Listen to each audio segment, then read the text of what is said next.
takes a certain amount of courage to convince the world that combining pop and opera is a good idea, but fast forward 20 years, and a group that shot to fame with a little help from Simon Cowell is still going strong. Il Divo were the original pop opera boy band, selling 30 million albums worldwide. Before we find out how they're marking their 2 decades of musical success, here's a look back over the years.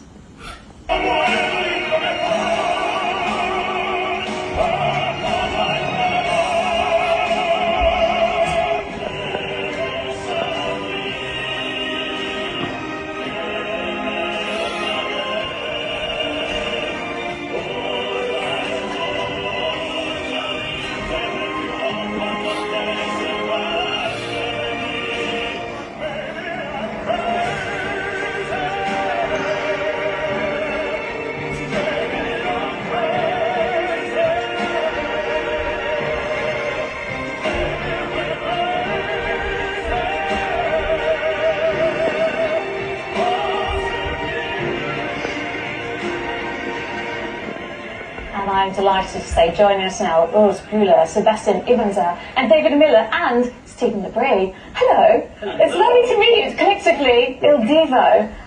Listen, Simon Cowell knew what he was talking about, didn't he, 20 years ago? And getting his backing is something pretty special. Did you think back then that you'd be this successful and still going 20 years later?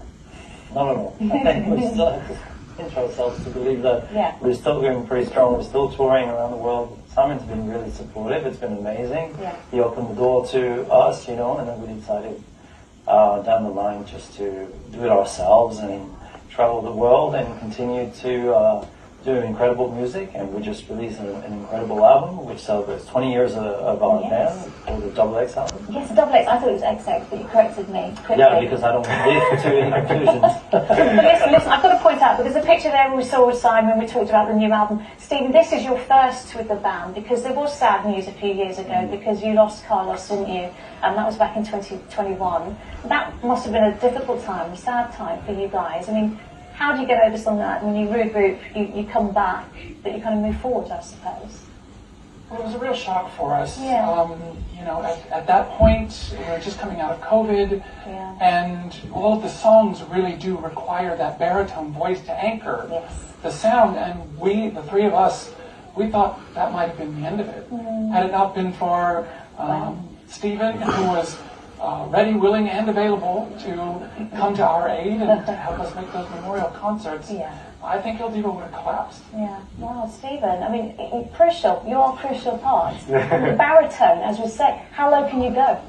That's all you need. You know what I mean? Because you were on doing the baritone. You know, what's funny is there was one time we were rehearsing a song and they were talking about the low notes, but my part isn't really about the low notes. It's about the high notes. There's so many high notes in this track, and you know the final choruses that are oftentimes you know part of what I'm singing have a lot of really gangbuster moments, and it's about having that power in that range and feeling the extremity of it, and then also being able to just hold out those notes and just create this environment of power and masculinity. Masculinity. You've done some things over the years, so haven't you? In that 20 years, you've performed. Was it the World Cup in Germany? Was that 2006? You met the Queen, didn't you? Diamond Jubilee. You met her at Windsor Castle. What did she say? What was she up? Was she a big fan? Obviously, she was a big fan. Or like, funniest thing I tell you, the first time we met her was on a Royal Variety show. Ah. I remember exactly what she said to Yes. us. She said, "So you sing together?"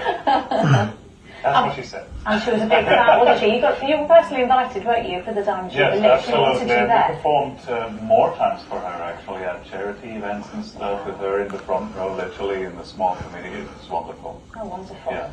You've got some pretty big shows coming up, haven't you, to mark this 20th anniversary. One of them is going to be the London Palladium, I think on the 16th, next week. Correct. What a lovely venue. Beautiful. Have you ever, you've performed there before? We've never performed there. We actually went to see exactly last year, and we were like, how wonderful would it be just to play there? You know, when you play the O2, it's beautiful, it's great, but it doesn't have the charm of a beautiful theatre, especially here in London. So having the chance to perform there is incredible. I remember sitting in the theatre thinking, that would be a perfect venue. And there you are. And you've got another gig at Southend as well, and that is on the 21st. I think 21st, but Sally is here as well.